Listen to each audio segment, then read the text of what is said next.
एक दिन छोटा सा जोंको पांडा जंगल में खुशी खुशी घूम रहा था। उसकी बड़ी बड़ी आंखें हर चीज को हैरत से देख रही थीं।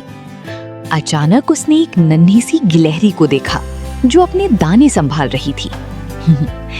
इसी वक्त तेज हवा चलने लगी और गिलहरी के सारे दाने जमीन पर गिर गए।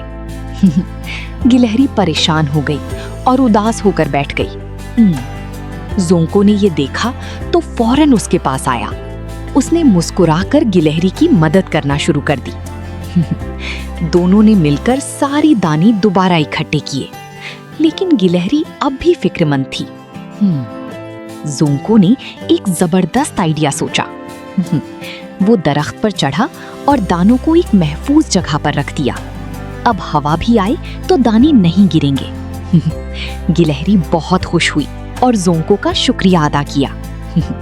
दोनों हंसते खिलते अच्छी दोस्त बन गए। जोंको ने सीखा, दूसरों की मदद करना सबसे खूबसूरत काम होता है।